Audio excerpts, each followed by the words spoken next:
Okay, today's topic is anger management, and I wanted to start this off with a story. I was flying on an airplane. I got on an airplane Friday, and there was a young lady in the seat in front of us, and two nice people sitting beside me. So I was feeling really blessed that, first of all, I'm on the plane, there's no delays, and this young lady turns around, and she overheard the gentleman talking to his mother about flying for fun.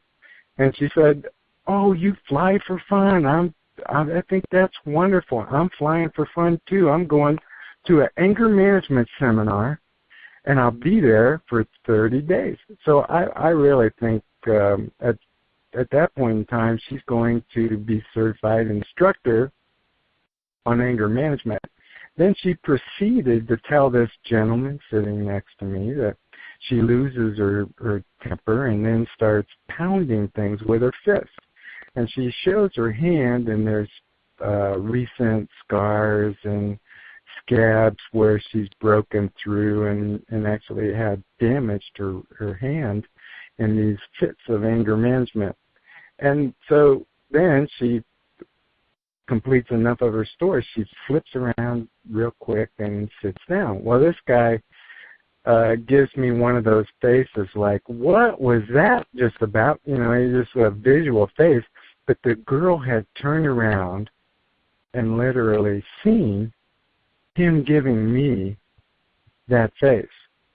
And she challenged him on it right away and said, "What? I see you making that facial expression. You got something that's you got to say to me?" And he backing off, and oh no! I thought I'm just going to witness an attack on an aircraft, and it'd be interesting to watch. And man, I'm shoving myself in the seat and pushing right over. Then she goes, "Don't judge me, man," and turns around and sits back again. But it brought to my attention that she's going to a 30-day school to deal with her anger management issue. And in that incident, I thought, man, I wish I could spend some time explaining to this woman, the young lady, some of the techniques on anger management that I've seen over the years that works for me as an individual. And I thought I would share that with our conference call today, because anger management is an art. It is a talent. It is something that requires effort. So I wanted to go into 3 sections of anger management. First, with your customer. And when you're talking about your customer, they're the most important people on the planet. Without them, we're all dead. We have no purpose in being involved with anything we do without the customer. And I've heard it said for most of my life that when you have a customer that's angry, let them scream out, let them get the blood pressure down, let them react and respond and yell and scream, and then start to deal with the customer. I couldn't disagree with that more. And I want to share this morning a technique that I've developed that works really well and saves a lot of grief. There's no way to allow a customer to yell. It's unsightly. First of all, if you have an upset customer that is in front of other clients, remove them from the area if at all possible, and get them in your office or a private area, and then begin to talk with them. But here's some techniques that work. First of all, what I do is I say, hold on 1 second, or wait a minute, and I grab a notepad or a piece of paper, and I instantly began asking them questions. All right, how's your last name spelled? What year is your car? What make and model? And how many miles on that? And every time I use that technique, every time. And it's fail-safe. It has never failed.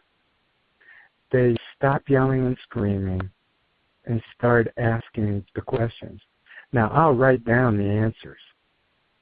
And I truly believe that it's a reaction from the gray matter between the ears that says, this person really cares and is going to try to help me. But they settle down and start answering the questions.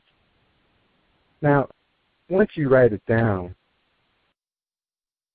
and you go through their issue, and this is the scary part, I would like to review this in some great detail. And I will get back with you. I'll respond to this by a certain date and time. That's scary. Because if you're one of these people that don't follow through with what you say, then you got to skip this step. But if you tell somebody you're going to get back with them by a certain date and time, you had better do it. But here's why I like it to take a little time. First, it diffuses the situation and allows you to get the information you need. For example, if someone's upset because you took an hour and a half for an oil change that you promised them wouldn't be longer than a half an hour, well, wouldn't it be great to look at what happened with the car? Why did it take this hour and a half? Was it backed up? Was it we had the special order the filter, it wasn't in stock, we messed up our inventory, whatever the issue was, you need to have this kind of detail and respond to every upset customer. And then get back with the customer. Now it does a couple things. It gives us the information we need to respond correctly, but it also puts our frame of mind in a positive position that we know exactly what happened to this client and whose fault it is. We can establish blame, but generally that's irrelevant to what happened to the customer. It's just good background information before we go into resolving the issue. And at that point in time, get back with the customer and say, you know, I looked at this and this is what happened to you, and first of all, I want to apologize and guarantee you that we took issues and we evaluated what we can do to be better so that this doesn't happen again. And at that point, do something for them. Tell you what, bring your car out on a day that's convenient, and we will wash and vacuum it, and then put a coat of wax on there for you. Something nice that says you care. Because the fact is, if we look at this, why that customer became angry, wouldn't we want to do everything we can to avoid that happening in the future? So that is what we do, and get involved with that customer should be a standard practice. Your advisor team, and everybody should know, get management involved immediately when there's a client showing anger. And then I want to get into second segment of this, your staff, anger management with your staff. You know, I think this needs to be reviewed as thoroughly as a toxic chemical spill. Great specific detail. And if you want to look at anger management, let's look at what's happening with the Miami Dolphins football team, where you have an individual on the team that's belittling and degrading and showing extreme anger towards another player, a rookie. And this is supposed to be common practice in this team environment. Well, let's ask yourself a couple questions about that. Do you think that encourages the team or destroys it? And if you think that encourages a team to belittle, I will tell you that I'm 59 years old, and I don't think I've ever experienced in my entire lifetime a positive result with that kind of action. It's toxic. So if you have someone on your staff that loses their cool or that belittles customers behind their back, we just saw in that first example, that doesn't work real well. But turn around and make a face or say, those idiots, oh man, we're busy today, why are we so slammed? And you get this angered by being busy. Get involved with those situations immediately and often. You can't allow it. Treat it as toxic chemical, because really it is toxic to your team. You'll never have a team that can overcome that kind of just daily activity and be prosperous. It destroys the team over time. Instead of allowing it, develop positive team-building meetings and recognize team members that went out of their way to please a customer. Recognize great work. That matters. That makes a difference.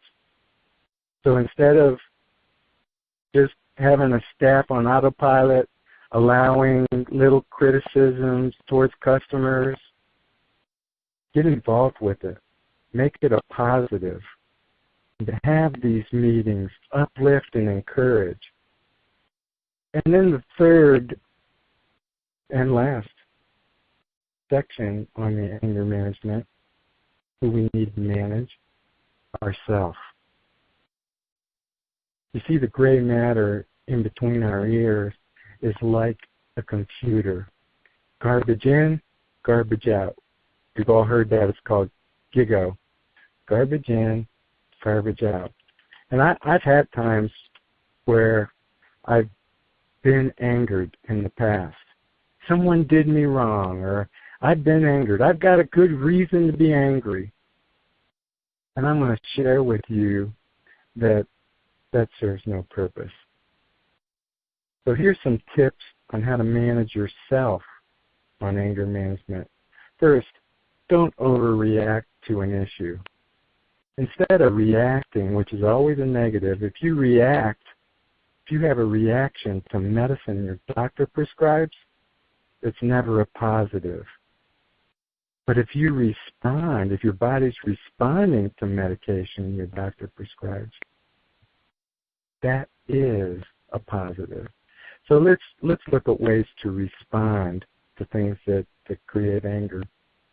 If you're angry, first of all, don't get involved with a response. Give yourself a little time to disengage. And we should go back right to the first section where we're analyzing what happened, we're looking at what caused it, we're looking at it if it's a process issue or someone cut me off on the highway. You see, someone cuts you off on the highway, and I will tell you this, they're not looking in the rearview mirror wondering if you're going to concentrate on that for the next 3 hours. You won't believe someone cut me off and they treated me wrong, and they don't care. They go on their merry way. Their day's not disrupted. So why would you allow it to disrupt yours? You see, that's a choice. Never let issues blister over time. A lot of times what happens with us individually is something will bother us, but we don't want to comment about it. We don't want to create any direct confrontation. So it burns over time and it boils and then it blisters and it causes great anxiety over a long time. Then finally you pop and blow up, and that's never a positive reaction, is it? So go straight at your issues while they're small.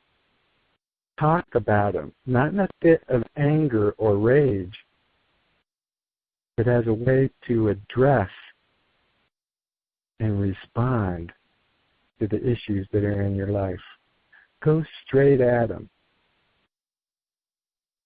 You see, in summarizing, anger destroys customers. It destroys the team. And most of all, it can destroy yourself. It has no value, only damage. Be quick to apologize if you make a mistake, and quick to forgive those who fall short. See, forgiveness is a gift you give yourself, not the other individual. It's just the right way to live without any anger. I don't let people damage my day. And I won't let them rent space in my brain for free. You know, I figure at 59, I'm in the third or fourth quarter of life. I don't need anything to disrupt my day over a long period of time. Don't have the time for it.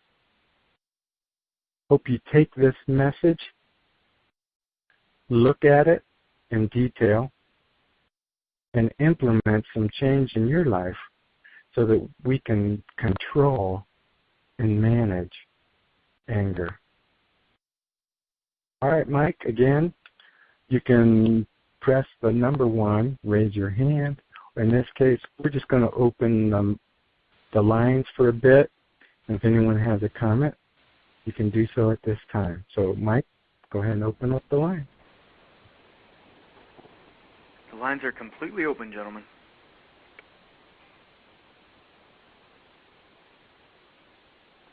All right, someone's got to have some kind of positive reaction.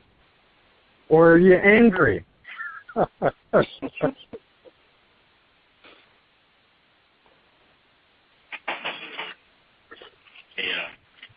Checking lights on this thing.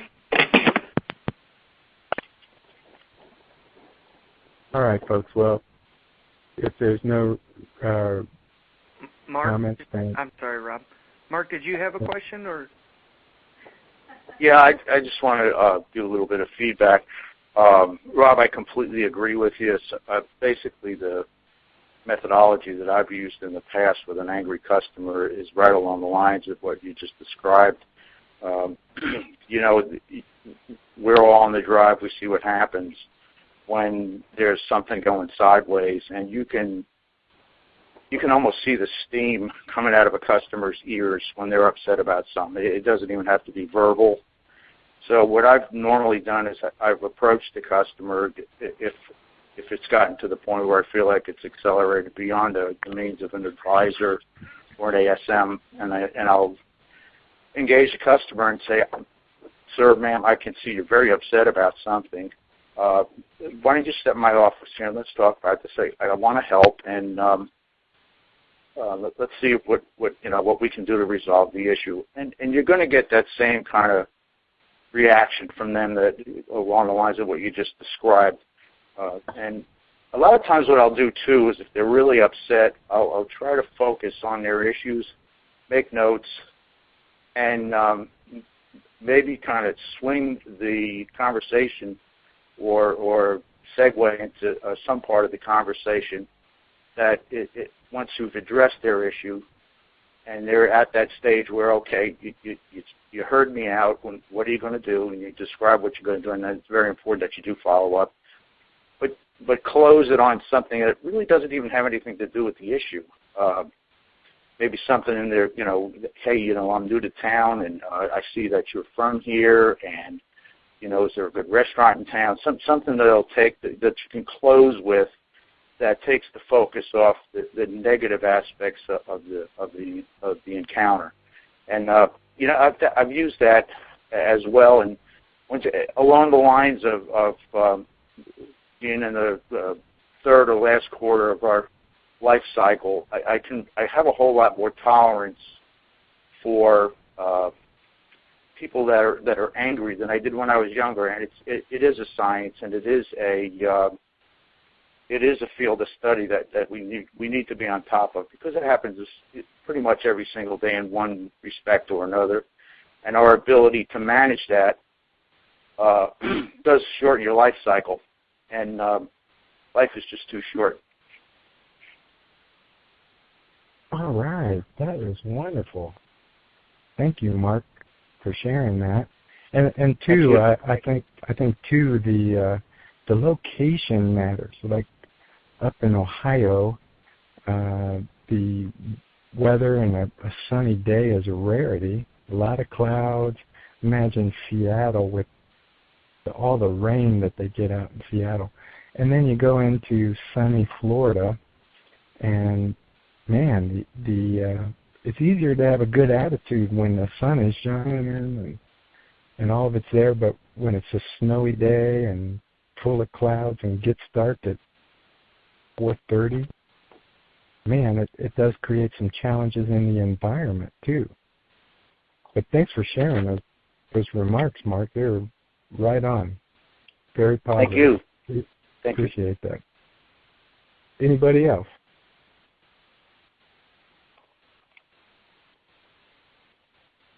Okay, well, listen, everybody have an incredible day. And no matter what part of the country or what country you're in, I hope that you can take some of this discussion today, look at your team, look at yourself, and look at your customers, and take a refreshed viewpoint on anger management. Have a great day, everybody. Bye for now.